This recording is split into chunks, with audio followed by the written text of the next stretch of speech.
नमस्कार, स्वदेश विशेष देख रहे हैं आप। मैं हूं आपके साथ प्रशांत पांडे। शक्तिशाली होना शांति की पहली शर्त है, क्योंकि ताकत ही सामने वाले दुश्मन को हिमाकत से रोकती है। भारत भी इसी राह पर चल रहा है, लेकिन किसी ने गुस्ताखी की तो उसे अपने ब्रह्मास्त्र की तरह अचूक अस्त्रों से तबाह करने की क्षमता रखता है। ऑपरेशन सिंदूर में इसकी झलक दिखी और अब तो भारत के तरकश में एक दो नहीं बल्कि कई ब्रह्मास्त्र शामिल हो रहे हैं।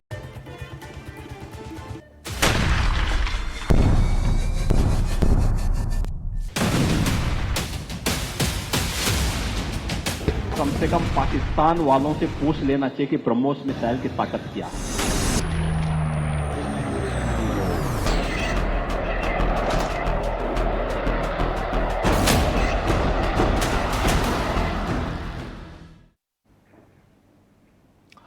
जी हां, भारत के डिफेंस क्षेत्र के दम ने, हमारे अस्त्रों ने, हमारे हथियारों ने ऑपरेशन सिंदूर में जिस तरह से दुश्मन को मुंहतोड़ जवाब दिया, उसकी चर्चा पूरी दुनिया में है। भारत में निर्मित तमाम हथियार अपने पराक्रम से दुश्मन को तो चित कर ही रहे हैं, पूरी दुनिया में भारत की डिफेंस क्षेत्र में बढ़ती धाक को भी बता रहे हैं। शो में हम चर्चा को आगे ले जाएंगे, कई पहलुओं पर बात करेंगे, लेकिन उससे पहले आपको रक्षा मंत्रालय का ये जो स्क्रीन के एक हिस्से में ट्वीट है उसे गौर से पढ़ना चाहिए, जिसमें लिखा है कि भारत के डिफेंस एक्सपोर्ट में जबरदस्त बढ़ोतरी दर्ज की गई है। साल 2013-14 में जहां डिफेंस एक्सपोर्ट मात्र 686 करोड़ रुपए था, वो 2024-25 में बढ़कर 23,622 करोड़ तक पहुंच गया। यानी इन वर्षों में 34 गुना की बढ़ोतरी दर्ज की गई।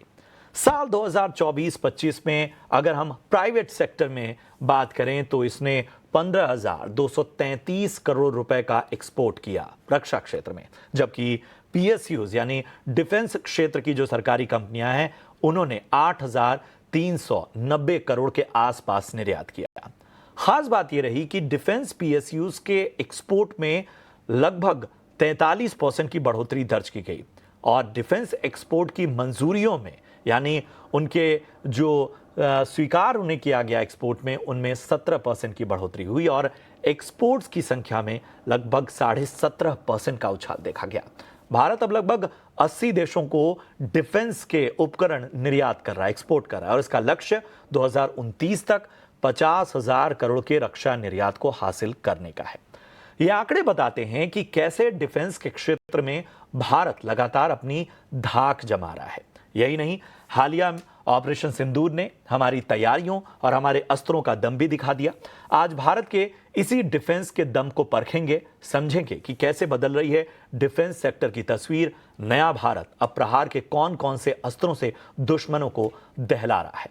चलिए, आज की चर्चा में जो खास मेहमान हमारे साथ चर्चा में शामिल हो रहे हैं, मैं सबसे पहले उनका परिचय करा देता हूं। तो सबसे पहले मैं बता दूं, आज हमारे साथ मेहमानों का एक बड़ा पैनल है और ये पैनल अपने अपने क्षेत्र में माहिर है और इन सभी ने जो है अपने योगदान, अपने तमाम इनपुट से, इनसाइट से भारत के रक्षा क्षेत्र के बारे में हमेशा मार्गदर्शन किया है। मैं परिचय करा दूं, हमारे साथ डॉक्टर वीएन झा साहब हैं, group captain, retired Indian air force officer और फिलहाल सीनियर साइंटिस्ट और जॉइंट डायरेक्टर हैं डीआरडीओ में। बहुत बहुत शुक्रिया वीएन सर, आप चर्चा में शामिल हुए, अच्छा लग रहा है। और हमारे साथ सनत कौल साहब सर हैं और सनत सर हमेशा से हमारे कार्यक्रमों की शोभा बढ़ाते रहे हैं, चेयरमैन हैं international foundation of aviation, aerospace and drones में। बहुत बहुत शुक्रिया सनत सर आपका भी हमारी इस चर्चा में शामिल होने के लिए। और हमारे साथ इस खास चर्चा में जो है वो अग्निश्वर जयप्रकाश साहब भी जुड़ रहे हैं, फाउंडर और सीईओ हैं गरुड़ा एरोस्पेस से। अग्निश्वर, अच्छा लग रहा है आपसे भी चर्चा में आज शामिल होते हुए और अलग क्षेत्र में आज चर्चा कर रहे हैं। तो सबसे पहले वीएन झा सर, मैं आपके पास आना चाहूँगा। आंकड़े मैंने रखे, हमारे अस्त्र असरदार हैं या नहीं उसके लिए लाख टेस्टिंग कर ली जाए, लेकिन सबसे ज़रूरी होता है कि उनकी परख जो है वो युद्ध भूमि में हो, उनकी परख कॉम्बैट में हो और ऑपरेशन सिंदूर ने उस टेस्टिंग को वैलिडेट कर दिया है। तमाम आंकड़े भी आप देख रहे हैं। योर फर्स्ट कमेंट सर, हम किस तरह से न सिर्फ आत्मनिर्भरता बल्कि दुश्मन को दहलाने की जो क्षमता हमारी बढ़ी है, उसमें कितना बड़ा फर्क देख रहे हैं? बहुत बड़ा फर्क है। युद्ध भूमि में तो आपने देख ही ली है अभी, लेकिन एक चीज़ मैं बताता हूँ कि एक माइंडसेट का जो चेंज हुआ है वो बहुत सराहनीय है। एक समय हुआ था, मैं चूँकि आपने इंट्रोड्यूस कर ही दिया मुझे, मैं डीआरडीओ में जॉइंट डायरेक्टर था। तो हाँ, मैं रिटायर हो गया हूँ। तो एक वो समय था डीआरडीओ में जब हम लोग अपने प्रोजेक्ट्स बनाया करते थे अपने बंद कमरों में, हमारे समझ में जो आता था वो हम करते थे। लेकिन आज के दिन में जो डीआरडीओ के जितने सारे प्रोजेक्ट्स आपने देखे हुए हैं और जो सबके सब फलीभूत हो रहे हैं मैदान पे, वो इस तरह है कि जो आर्मी का जो रिक्वायरमेंट है, वो अपना रिक्वायरमेंट डीआरडीओ को प्रोजेक्ट करते हैं और फिर आर्मी अपने जो 2-3 उनके सबसे ज़्यादा समझदार उस प्रोजेक्ट के जो सबसे जो ज़्यादा समझ रखते हैं, उनको कोलैबोरेट करते हैं डीआरडीओ में और उनको जो ब्रॉड एक स्पेसिफिकेशन बनती है, वहाँ से लेके preliminary design review, comprehensive design review, critical design review और उसके बाद जो बेंच मॉडल बनता है, प्रोटोटाइप्स बनते हैं और जो जो सीरियल प्रोडक्शन जो शुरू होते हैं, इन सबों में एक लगातार उनकी भूमिका रहती है। यहाँ तक कि जब इसको हम ट्रायल के लिए जाते हैं फ्रंट्स पे, वहाँ पे भी ये लोग सारे इसका परफॉर्मेंस देखते हैं और उसके बाद अगर उनको लगता है कि हाँ, ये 100% सारे जो रिक्वायरमेंट्स थे वो ले रहे हैं, तो इसको एक्सेप्ट करते हैं और इसको फिर वो लिमिटेड सीरियल प्रोडक्शन में डाल के इसको अपने सेना में इंट्रोड्यूस करते हैं। लेकिन अगर मान लीजिए कुछ ऐसे रिक्वायरमेंट्स हैं सेना के, जो कि अभी इमीडिएट फर्स्ट हैंड में अगर नहीं चाहिए होता है, तो उसको हम उस वेपन के मार्क 2 में लेके चलते हैं और जो वेपन चल रहा है अभी, जो अभी अगर उसके सारे रिक्वायरमेंट्स अगर वो अगर मीट कर पा रहे हैं, तो फिर उसको वो एज अ मार्क 1 वो लेते हैं। एग्जाम्पल आपके पास में है, सबसे बड़ा जो हमारा आज की उपलब्धि है, एलसीए, तेजस एयरक्राफ्ट। तेजस एयरक्राफ्ट मैं भी उसके एक सिस्टम में इन्वॉल्व था डिजाइन डेवलपमेंट में। तो जब 2012 में जब तत्कालीन सरकार ने कहा था कि नहीं, ये सेना को नहीं जाएगी, ये वायुसेना को नहीं जाएगी, तो हम सबों के जो थे वो कहते ना कि ड्रूपिंग शोल्डर्स, हम सबों के हो लिए थे। लेकिन जब नई सरकार आई, उन्होंने पूछा कि आखिर प्रॉब्लम क्या है, क्या जो बाधाएं आ रही हैं उसको उसके ऊपर में काबू पाया जा सकता है, उसको रिजॉल्व किया जा सकता है। आंसर था हाँ।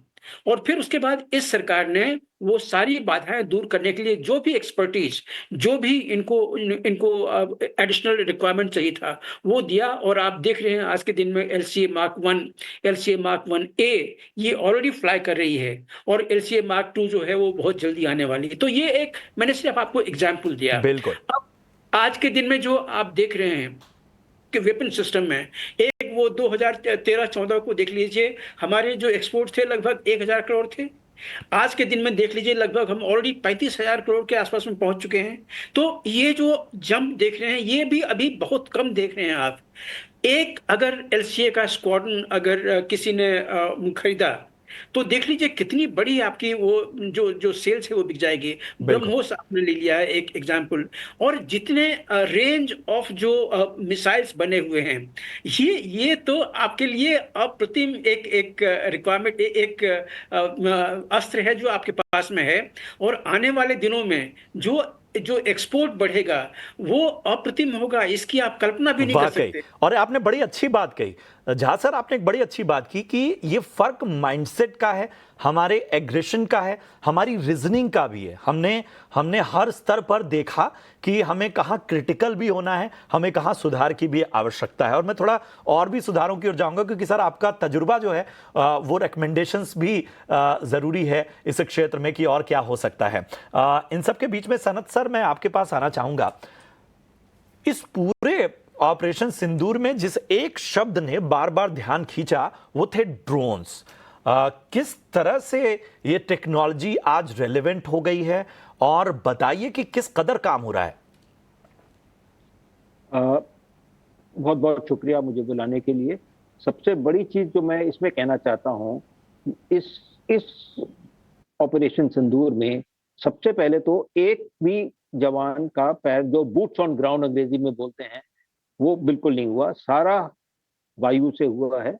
और इसमें ड्रोन ड्रोन जो आजकल है अनमैन्ड एरियल सिस्टम, यानी इसमें कोई पायलट नहीं होता है जो बैठता है, उसका यूज जितना ज्यादा हुआ है उसकी बहुत तारीफ कर सकते हैं।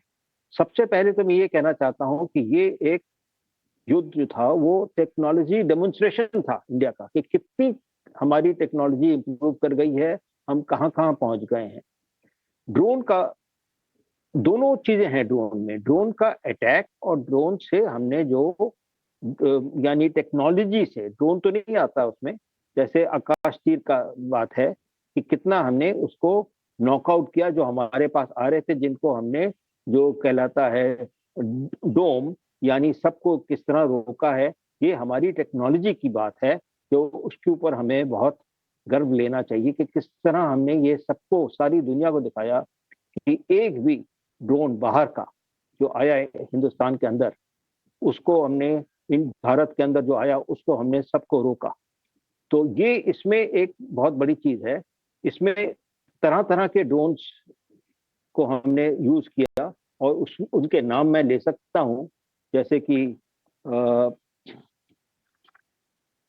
कई कई तरह के ड्रोन्स हैं, जैसे कि एक है हारपॉल, दूसरा है वो एक लॉइटरिंग म्यूनिशन है जो काजी कामी ड्रोन जो कहलाता है, जो कि ड्रोन जाके अपने आप वहाँ ब्लास्ट कर देता है, अपने आप बच जाता है। या स्काई स्ट्राइकर ड्रोन है, वो हर एक के अलग अलग रोल्स थे। टाटा का एक है ASL-50, फिर नागास्त्र है, वो भी यहाँ का है, है, है नेत्रा है, ज्यादातर सबका बहुत अच्छी तरह काम हुआ।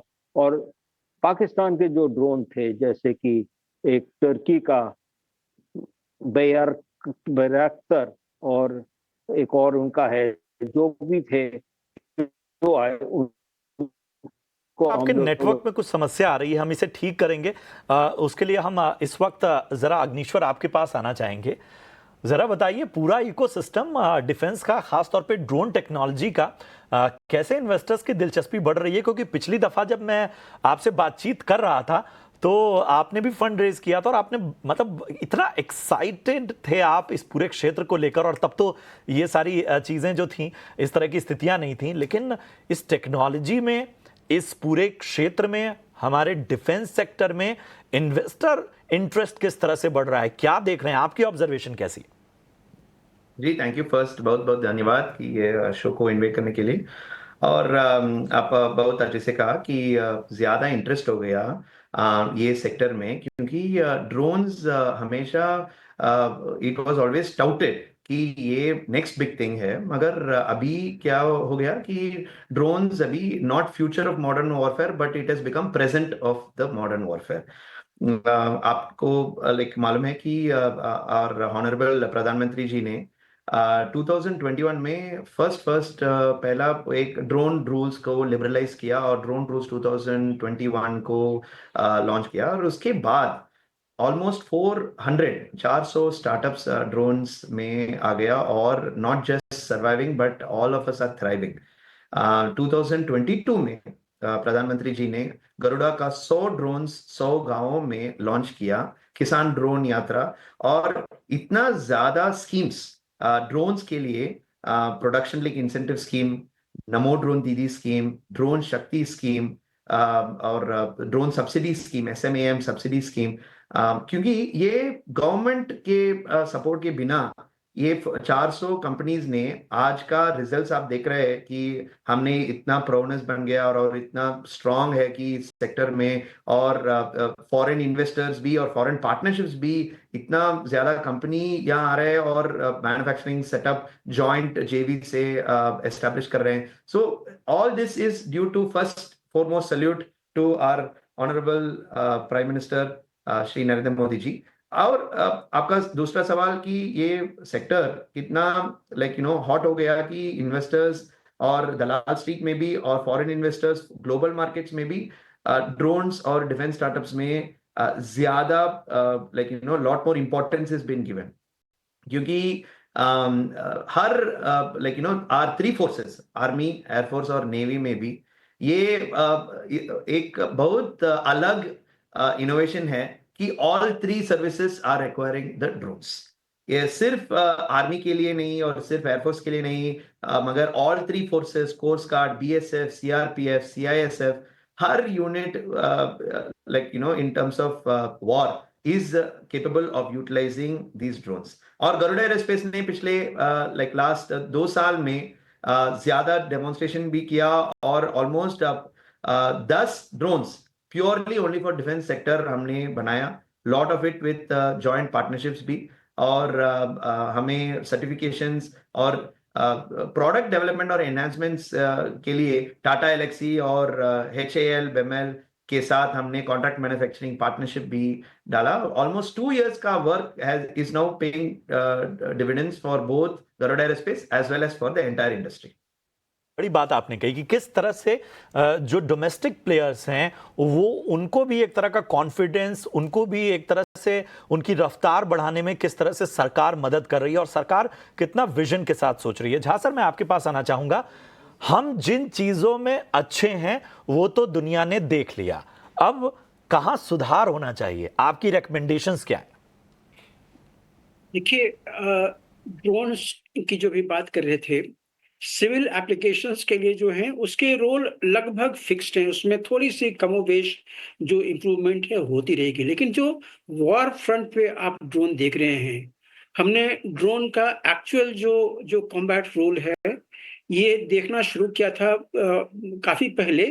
लेकिन इसमें एक आमूल परिवर्तन आया था जब ये यूज होने लगा यूक्रेन वॉर में।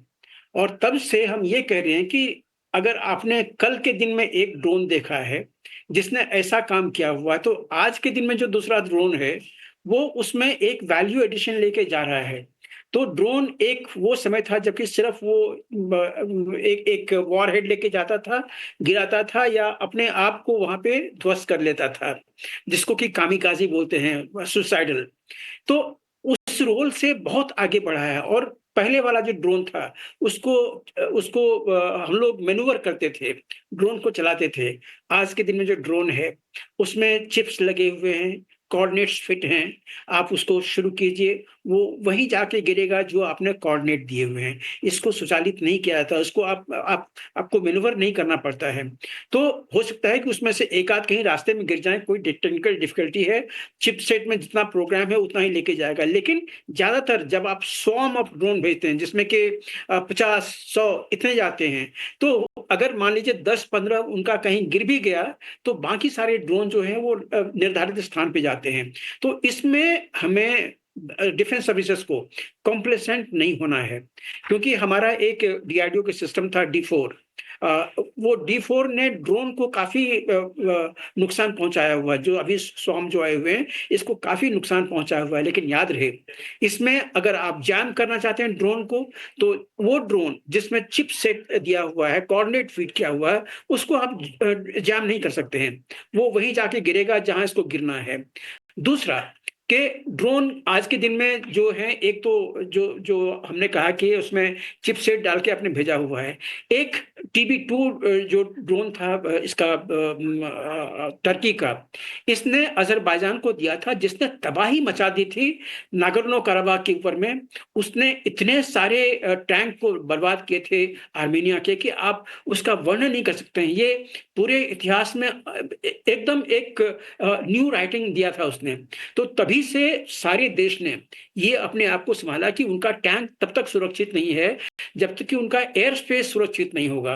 और ये बाख्तियार 2 जो ड्रोन था, ये बहुत स्लो स्पीड में जाती है। स्पीड उसकी लगभग 150 किलोमीटर प्रति घंटे के आसपास में है। इसके अंदर में रेडार लगी हुई, इसमें मिसाइल्स लगे हुए हैं, और उसको कहीं बैक साइड से, मतलब उसको रिमोटली उसको चालित किया जाता है। जहां पे मिलती है टैंक की प्रेजेंस, उसको फिर निशाना लगा के उस टैंक को वहीं पे उसी के गड्ढे में ध्वस्त कर दिया जाता था। तो ये जो चीज हमने देखी है, ये BHR-2, ये भारतीय स्पेस के अंदर भी, पाकिस्तानी एयर स्पेस में भी वो कहीं पे भी 10 किलोमीटर तक आना नहीं चाहेगा, क्योंकि हमारे पास में, जैसे अभी आप ने बताया कि जैसे आकाश तीर है, आकाश मिसाइल सिस्टम है, ये 30 किलोमीटर तक एकदम अचूक हैं। और ये आकाश मिसाइल जो है, जो DRDO द्वारा बनाए गए हुए हैं, इसमें ECCM है, इलेक्ट्रॉनिक काउंटर मेजर। मतलब अगर कोई एडवांस एयरक्राफ्ट इसको जाम करना चाहे, इस आकाश सिस्टम को जाम करना चाहे, तो नहीं कर सकता है। जिस पे लॉक हुई बिल्कुल उसका सही मरना कहा तय आपने। है। और हमने जो अपग्रेडेशन का काम किया है इतनी तेजी से, वो बहुत टेक्नोलॉजी ट्रांसफर से भी चीजें हुई हैं। हम मेड इन इंडिया हथियार भी बना रहे हैं, सब कुछ हो रहा है और पूरी तरह से इस पूरे इकोसिस्टम को मजबूती दिख रही है। सनत सर, आपके क्या सुझाव हैं? आपको चैलेंजेस, कोर चैलेंजेस क्या नजर आते हैं? देखिए, सबसे बड़ा चैलेंज इसमें ये आ रहा है, जो हमने अचीव किया है वो, जो काउंटर ड्रोन का जो कहलाता है, जैसे जी ड्रोन का तो वॉरफेयर अब आ ही गया है, सब जगह आ गया है, सबको पता है, और हमारे बन रहे हैं, भारत में अच्छे अच्छे बन रहे हैं ड्रोन्स, और प्राइवेट सेक्टर बना रही है। मैं जानता हूँ कई लोगों को जो डिफेंस सप्लाई कर रहे हैं, म्यूनिशन तरह है। बट अब से सबसे बड़ी जो की बात है, आकाश तीर जो एक कॉन्सेप्ट इन्होंने डेवलप किया, उससे इसका कोऑर्डिनेशन रहा है सैटेलाइट से, इसका कोऑर्डिनेशन रहा है नेविक हमारी सैटेलाइट जैसे है, या कार्टोसैट सैटेलाइट है, जैसे GSAT सैटेलाइट है, इनसे कोऑर्डिनेट करके सारा उन्होंने पूरा अंदाज किया है। और एक और इससे बड़ी चीज हुई है, वो ये है कि अब हमें GPS, जो global positioning system United states का है, उस पर डिपेंड करने की जरूरत नहीं है। अब हमारे पास अपने सैटेलाइट्स हैं, जो नेविक है, वो GPS, जिसमें 28 या 30 के ऊपर सैटेलाइट्स हैं, हमारे पास उतनी नहीं है। हमारे पास रीजनल सिस्टम है, पर हमें GPS या और किसी फॉरेन कंट्री की नेविगेशन सिस्टम पे डिपेंड करने की जरूरत नहीं है, हम अपना करते हैं। इसका रीजन क्या है? इसका रीजन इसका बड़ा क्लियर ये है कि जिसकी सैटेलाइट्स हैं, जिसकी नेविगेशन सिस्टम है, जिसका GPS है, उनके पास चाबी भी है। जिस टाइम चाहे वो उस चाबी को उस एरिया में, जैसे इंडिया है या पाकिस्तान है, उसमें बंद कर सकते हैं। तो यानी आपको जो सैटेलाइट से आपको जो एडवांटेज आता है इन प्रिसिशन बॉम्बिंग और होल्डिंग, डिस्ट्रॉइंग, जो हम आयरन डोम कहते हैं, जिसको डोम बना के हम सारी सैटेलाइट को हमने तबाह कर दिया, जितनी भी आए, वो उसमें हमें बहुत टेक्नोलॉजी की जरूरत है। और एक टेक्नोलॉजी की जरूरत यह है कि सैटेलाइट से चाहिए। सब सैटेलाइट हमारी अपनी है, इस बार हम किसी की मदद नहीं ले रहे हैं, हम GPS पे डिपेंड नहीं कर रहे हैं, हम ग्लोबल पोजिशनिंग सिस्टम पे नहीं डेवलप कर रहे हैं, और क्योंकि ये हमारी बहुत अपनी बहुत है जरूरी है कि शायद इन सारे पहलुओं को भी देखना होगा। मेरे पास समय कम है, अग्निश्वर, मैं आपके पास आना चाहूंगा। फ्यूचर आउटलुक क्या देख रहे हैं? मतलब ये पूरा क्षेत्र आपको कैसा नजर आ रहा है और किस तरह का पेनिट्रेशन आपको दिख रहा है?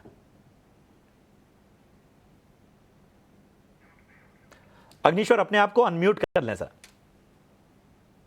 सॉरी जी, 100% फ्यूचर बहुत चेंज होगा, क्योंकि पास्ट में हमने क्या देखा कि सिर्फ सर्वेलेंस ड्रोन्स और ड्रोन्स में वेरी यूनिलैटरल और यूनिडायमेंशनल का कैपेसिटी का ड्रोन हमने देखा। मगर अभी आर्मी का और नेवी और एयरफोर्स का क्या रिक्वायरमेंट्स है कि लॉन्चरिंग munitions, drone that can drop payloads की 51 मिलीमीटर 81 मिलीमीटर मोटर और मल्टी मोड ग्रेनेड ड्रॉप करने का कैपेसिटी का ड्रोन्स, और swarming capabilities 100-200 drone simultaneously attack करने के लिए, और लॉजिस्टिक ड्रोन्स की सप्लाईज हमारे जवान्स को, कोई मेडिकल सप्लाईज को हाई एल्टीट्यूड एरियाज में और आइसोलेटेड एरियाज में डिलीवर करना, और ज्यादा drones, even fire fighting drones, drone for tether cable, high optic fibre cable के कनेक्शंस में एक पोस्ट को 360 डिग्री सर्वेलेंस करने के लिए। क्यों डिमांड बहुत ज्यादा हो गया और कंपनीज का ज्यादा काम है, क्योंकि अभी प्रोक्योरमेंट का मौसम है। और क्या अभी हमारे डिफेंस प्रोक्योरमेंट में of course make in India का ज्यादा इनपुट्स है, मगर उनको भी बताया गया है कि कैपेसिटी इंडिया में ज्यादा है और बिल्कुल। बहुत टैलेंटेड इंजीनियर्स, टैलेंटेड स्टार्टअप्स वाकई। और यही ये यही सेक्टर में काम कर यही रहे हैं। बहुत सो बड़ा बहुत फर्क जो एक्साइटिंग है टाइम्स। वो पूरे क्षेत्र में हमें नजर आ रहा है। मेरे पास समय कम है, लेकिन डिफेंस का क्षेत्र ऐसा है कि इस पे चर्चा कई बार हो सकती है, लगातार हो सकती है, लेकिन अच्छी चर्चा रही, इंफॉर्मेटिव चर्चा रही। मैं शुक्रिया अदा करना चाहूंगा अग्निश्वर आपका, इसके साथ ही सनत सर आपके भी इनसाइट्स का बहुत बहुत शुक्रिया। वीएन झा सर आपका भी बहुत बहुत धन्यवाद। इस तरह की चर्चाओं में हम आगे भी आप सभी को आमंत्रित करते रहेंगे। बहुत बहुत धन्यवाद। और हम यही चाहते हैं कि भारत का डिफेंस क्षेत्र इसी तरह से ऊर्जावान बना रहे, लगातार अपग्रेड होता रहे, जिससे दुश्मनों के दांत खट्टे किए जा सके। फिलहाल मुझे और मेरी पूरी टीम को दीजिए इजाजत। नमस्कार।